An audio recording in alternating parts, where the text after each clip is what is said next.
আচ্ছা, একবার ভাবুন তো, যদি পৃথিবীর প্রতিটি দেশের অর্থনীতি একটা বিচ্ছিন্ন দ্বীপের মতো হতো, তাহলে কি হতো? কিন্তু বাস্তবে তো তা নয়। একটা অদৃশ্য সেতু আছে, যা এই ছোট ছোট স্থানীয় অর্থনীতিগুলোকে একসাথে জুড়ে দিয়ে একটা বিশাল গ্লোবাল ইঞ্জিন তৈরি করেছে। আজকের এই বিশ্লেষণে আমরা ঠিক এই অদৃশ্য সেতুটি নিয়েই কথা বলবো। কিভাবে কাজ করে এই পুরো সিস্টেমটা? চলুন শুরু করা যাক। আধুনিক বৈশ্বিক অর্থব্যবস্থার বিশালতা আর গতি কল্পনা করাও কিন্তু বেশ কঠিন। প্রতিদিন ট্রিলিয়ন ট্রিলিয়ন ডলার আক্ষরিক অর্থে মানুষের চিন্তার গতিতে পৃথিবীর এক প্রান্ত থেকে অন্য প্রান্তে ছুটে চলেছে। এটা শুধু কাগজে কলমে থাকা কোনো প্রতিশ্রুতি নয়, বরং এক নিরেট আন্তর্জাতিক বাস্তবতা, যা চোখের পলকে আমাদের এই গ্লোবাল অর্থনীতিকে সচল রাখছে। এখন দেশের ভেতরের ব্যবস্থার সাথে গ্লোবাল নেটওয়ার্কের পার্থক্যটা বোঝা খুব জরুরি। একটি জাতীয় অর্থনীতি মূলত চলে তার নিজস্ব কেন্দ্রীয় ব্যাংক আর ভেতরের কাঠামোর সাহায্যে, কিন্তু যখনই আন্তর্জাতিক বাণিজ্যের কথা আসে তখন কিন্তু কোনো দেশ একা চলতে পারে না। তাদের বাধ্য হয়েই এই বৈশ্বিক অর্থনীতির জটিল একটা সিস্টেমে ঢুকতে হয়, আর এখানেই সেই অদৃশ্য সেতুগুলো আন্তর্জাতিক বাণিজ্যের পথটা তৈরি করে দেয়। তো এই পুরো ব্যাপারটার গভীরে যাওয়ার জন্য আজকের আলোচনাকে আমরা 5টি অংশে ভাগ করেছি। প্রথমে দ্য ইউনিভার্সাল ট্রান্সলেটর, তারপর ফরেক্স ইঞ্জিন, এরপর আর্থিক আধিপত্য, 4 নম্বরে ট্রেড সেটেলমেন্ট এবং শেষে পারস্পরিক নির্ভরশীলতা। চলুন শুরু করি আমাদের প্রথম অংশ দি ইউনিভার্সাল ট্রান্সলেটর দিয়ে।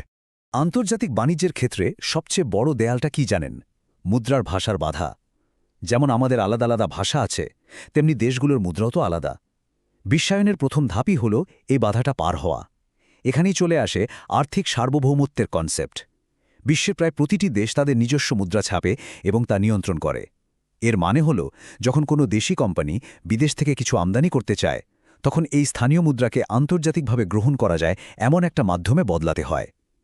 একটা শক্ত অনুবাদ ব্যবস্থা ছাড়া এটা তো একেবারেই অসম্ভব, তাই না? আর ঠিক এই কারণেই বিনিময় হার বা এক্সচেঞ্জ রেট এত গুরুত্বপূর্ণ।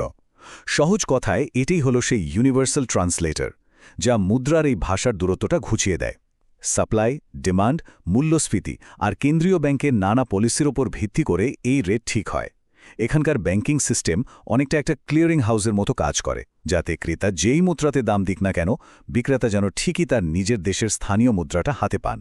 এখন একটা খুব স্বাভাবিক প্রশ্ন মাথায় আসতে পারে, এই যে বিনিময় হারের এত সব তাত্ত্বিক কথা বললাম, এই বিশাল মুদ্রা অনুবাদের কাজটা বাস্তবে আসলে কোথায় ঘটে? এর উত্তরটা লুকিয়ে আছে আমাদের পৃথিবীর সবচেয়ে বড় আর্থিক বাজারে। আর সেটাই হলো আমাদের দ্বিতীয় অংশ, ফরেক্স ইঞ্জিন। মুদ্রা রূপান্তরের এই বিশাল যজ্ঞ তো আর শূন্যে হয় না। এটা ঘটে পৃথিবীর সবচেয়ে বড় আর সবচেয়ে লিকুইড ফিনান্সিয়াল মার্কেটে। ফরেক্স বা ফরেন এক্সচেঞ্জ মার্কেট হলো এমন এক অদৃশ্য প্লাম্বিং সিস্টেম, যা পুরোপুরি বিকেন্দ্রীকৃত। ভাবলে অবাক হতে হয়, এই ফরেক্স ইঞ্জিন দিনে 24 ঘন্টা, একটানা চলতে থাকে। প্রতিদিন এখানে $7 ট্রিলিয়ন বেশি হাতবদল হয়। মানে বিশ্বের অনেক দেশের মোট জিডিপির চেয়েও এই অঙ্কটা বড়।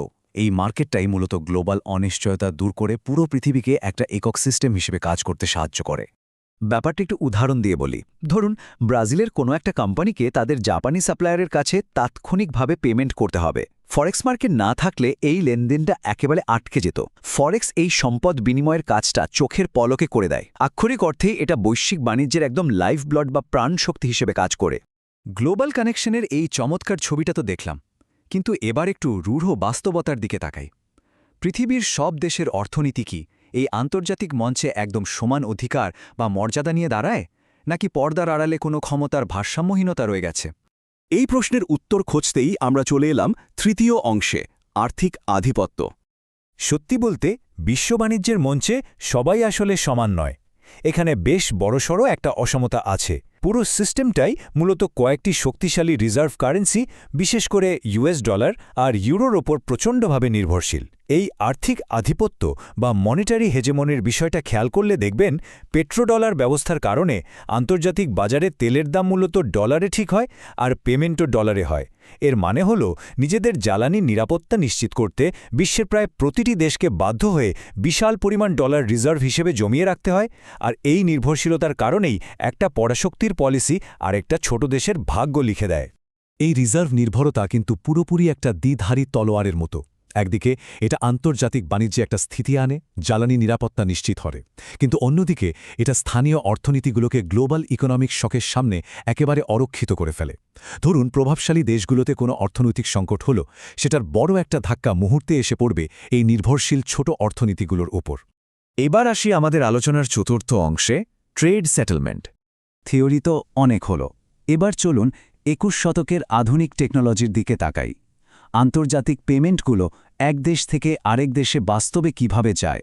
শুনলে হয়তো একটু অদ্ভুত লাগবে, কিন্তু আজকের দিনে টাকা সশরীরে এক দেশ থেকে অন্য দেশে যায় না বললেই চলে। বস্তায় ভরে টাকা পাঠানোর দিন শেষ। আধুনিক এই অর্থব্যবস্থা পুরোপুরি সিকিউর ডেটা বা তথ্যের আদান প্রদানের উপর নির্ভরশীল। টাকা এখন স্রেফ ডিজিটাল ইনফরমেশন হয়ে ট্রাভেল করে। এই বিষয়টা বুঝতে হলে দুটো আলাদা সিস্টেমের পার্থক্য আমাদের জানতে হবে। আমরা প্রায় সুইফট বা WFIFT নেটওয়ার্কের নাম শুনি, তাই না? কিন্তু মজার ব্যাপার হলো, সুইফট আসলে নিজে কোনো টাকা পাঠায় না। এটা স্রেফ একটা সুরক্ষিত মেসেজ বা পেমেন্ট নির্দেশিকা পাঠায়। আসল টাকার লেনদেনটা ঘটে নোস্ট্রো আর ভস্ট্রো নামের দ্বিপাক্ষিক অ্যাকাউন্টিং লেজারে। ব্যাংকগুলো তাদের এই ডিজিটাল ব্যালেন্স আপডেট করে, আর এভাবেই মূলত মালিকানা পরিবর্তন হয়। পুরো লেনদেনটা ধাপে ধাপে দেখলে ব্যাপারটা একদম পরিষ্কার হয়ে যাবে। প্রথমে পেমেন্ট শুরু হলো, এরপর সুইফট মেসেজ গেল, তারপর ওই নস্ট্রো আর ভস্ট্রো লেজারে ব্যালেন্সটা অ্যাডজাস্ট করা হলো। এখন একটা ব্যাংকের ব্রাঞ্চ তো আর সারা পৃথিবীতে থাকতে পারে না, তাই না? তখন তারা করেসপন্ডেন্ট ব্যাংকিংয়ে সাহায্য নেয়। এই সিস্টেমটা একটা ছোট শহরের স্থানীয় ব্যাংক থেকে শুরু করে একদম গ্লোবাল স্টেজ পর্যন্ত বিশ্বাসের একটা শক্ত শেকল তৈরি করে ফেলে।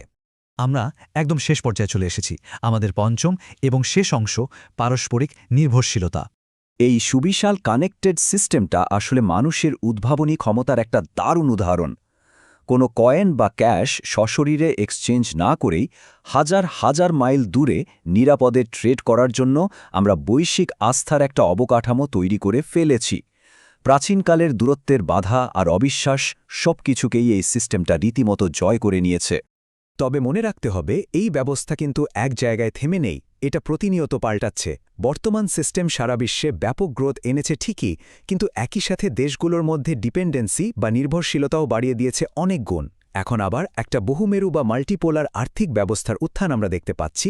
ব্রিক্সের মতো বিকল্প অর্থনৈতিক জোট কিংবা সেন্ট্রাল ব্যাংক ডিজিটাল কারেন্সি বা CBDC, এই নতুন প্রযুক্তিগুলো আগামী দিনের অর্থনীতিকে যুক্ত করার পুরো ধরনটাই হয়তো আমূল বদলে দেবে।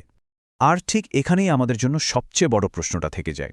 ভবিষ্যতের এই আধুনিক প্রযুক্তি আর বহুমেরু নেটওয়ার্কগুলো যখন পুরোপুরি চালু হবে, তখন দেশগুলোর এই যে পারস্পরিক নির্ভরশীলতা, এটা কি মানব সভ্যতার সবচেয়ে বড় শক্তি হয়ে উঠবে, নাকি এটা এমন এক গভীর কাঠামোগত দুর্বলতা তৈরি করবে যা পুরো গ্লোবাল সিস্টেমটাকেই হুমকির মুখে ফেলে দিতে পারে? এই উত্তর খুঁজতে গিয়ে হয়তো অর্থের ভবিষ্যৎ নিয়ে সামনে আরও অনেক চমকপ্রদ ব্যাপার আমাদের সামনে আসবে। আজকের বিশ্লেষণ তাহলে এখানেই শেষ করছি।